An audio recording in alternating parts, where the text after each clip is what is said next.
जय हिंद दोस्तों, आज के सेशन में आप सभी का स्वागत है।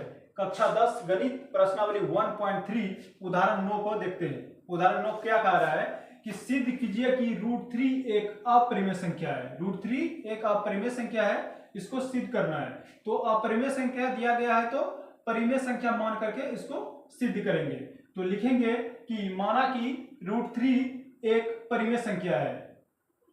लिखेंगे माना कि √3 एक परिमेय संख्या है।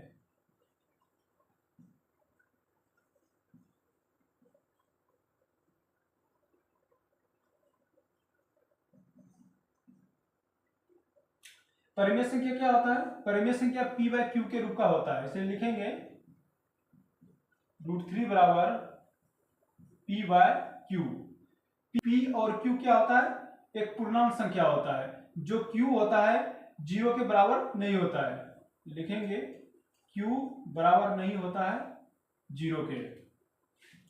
p और q एक पूर्णांक होता है। कैसा पूर्णांक होता है? सआवाज वाला। तो लिखेंगे p एवं q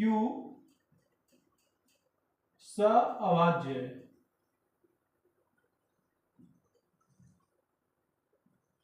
सअभाज्य क्या होता है? जिन संख्याओं के जोड़े का एचसीएफ 1 हो वह सअभाज्य होता है। ठीक है,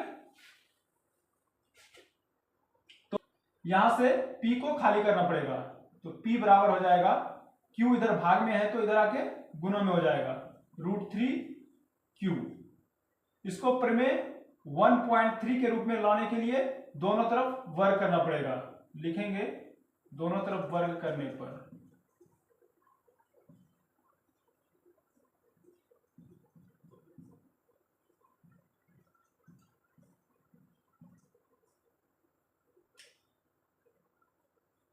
p का वर्ग √3q का वर्ग। p का वर्ग बराबर √3 का वर्ग क्या होगा? √3 गुना √3 क्या हो जाएगा? 3। q का वर्ग क्या हो जाएगा? q square. ठीक है, q स्क्वायर बराबर क्या हो जाएगा?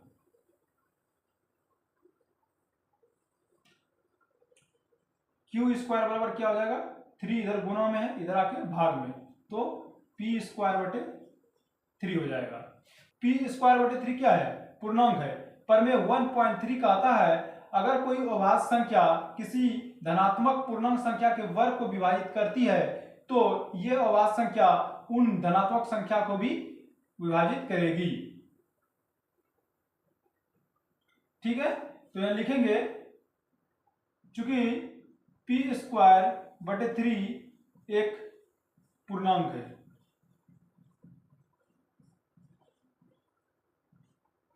इसलिए p स्क्वायर 3 से विभाजित है, अतः p भी 3 से विभाजित होगी। p क्या होगा? 3 से विभाजित होगा, मतलब p को 3 से भाग दे सकते हैं। ठीक है, लिखेंगे माना p/3 बराबर k1। इसको समीकरण 1 मानेंगे। यहां से p बराबर हो जाएगा 3k1, इसको मानेंगे समीकरण 2। सॉरी, p का मान समीकरण 1 में रखने पर लिखेंगे समीकरण 1 में p का मान रखने पर समीकरण 1 क्या दिया हुआ है? q स्क्वायर बराबर p स्क्वायर बटे 3। तो q स्क्वायर बराबर p स्क्वायर दिया हुआ है। p का मान क्या दिया हुआ है? 3k1। तो p के जगह पे रखेंगे 3k1, लिखेंगे 3k1 का स्क्वायर बटे 3। तो क्यू स्क्वायर बराबर क्या हो जाएगा, 3 का स्क्वायर करेंगे तो क्या हो जाएगा 9, के 1 का स्क्वायर करेंगे तो क्या हो जाएगा के 1 का स्क्वायर बटे 3, 3 से 9 जाएगा 3 बार में, तो यहाँ क्या बचेगा क्यू स्क्वायर बराबर 3k1 का स्क्वायर। ठीक है, यहां से k1 स्क्वायर को खाली करना पड़ेगा, तो लिखेंगे k1 स्क्वायर बराबर 3 इधर गुणा में इधर आके भाग में, तो क्यू स्क्वायर बटे 3। ठीक है, यह हो गया हमारा समीकरण तीसरा। इसको नोट कीजिए, आगे हल करते हैं। समीकरण 3 क्या निकला हुआ है, k1 का स्क्वायर बराबर क्यू स्क्वायर बटे 3। हमको पता है स्क्वायर बटे 3 क्या है, पूर्णांक है, और प्रमेय 1.3 क्या कहता है, अगर कोई अभाज्य संख्या किसी धनात्मक पूर्णांक संख्या के वर्ग को विभाजित करती है तो यह अभाज्य संख्या उन धनात्मक पूर्णांक संख्या को भी विभाजित करेगा। इसलिए लिखेंगे चूंकि क्यू स्क्वायर बटे 3 पूर्णांक है,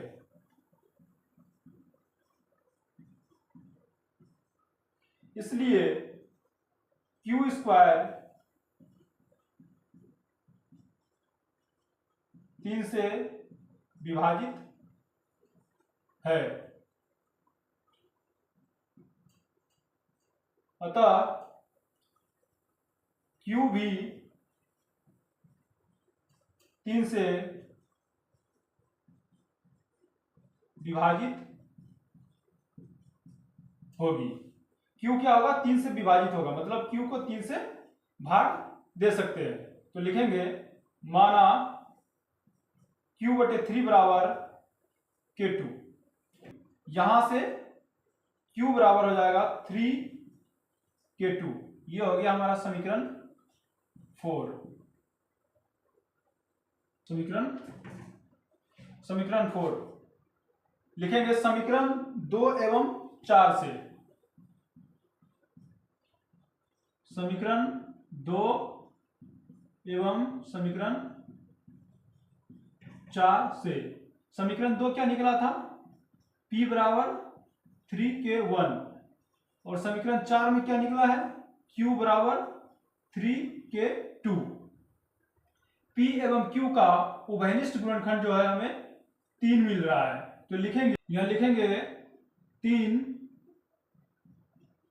p एवं q का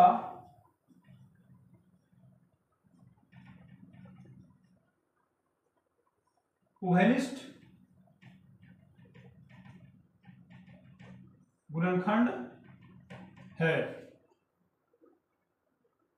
उभयनिष्ठ गुणनखंड है मतलब p एवं q में 3 मिल रहा है, यानी p एवं q का HCF 3 है। लेकिन हमने क्या माना था p एवं q सअभाज्य है। सअभाज्य मतलब जिसका HCF 1 हो। लिखेंगे चूंकि हमने p एवं q को सअभाज्य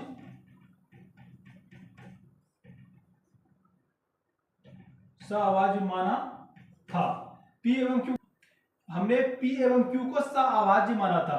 सअभाज्य का मतलब होता है जिसका HCF 1 हो, लेकिन यहाँ p एवं q का HCF क्या निकल के आ रहा है, 3 आ रहा है, तो हमारा माना हुआ कथन क्या हो गया, गलत हो गया। तो लिखेंगे इसलिए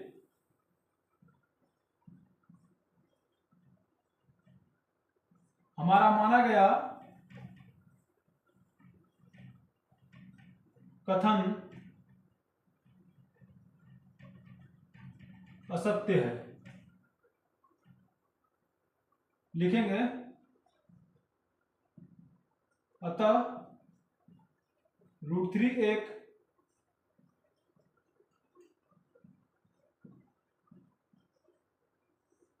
अपरिमेय संख्या है। ये हो गया हमारा सिद्ध। ठीक है।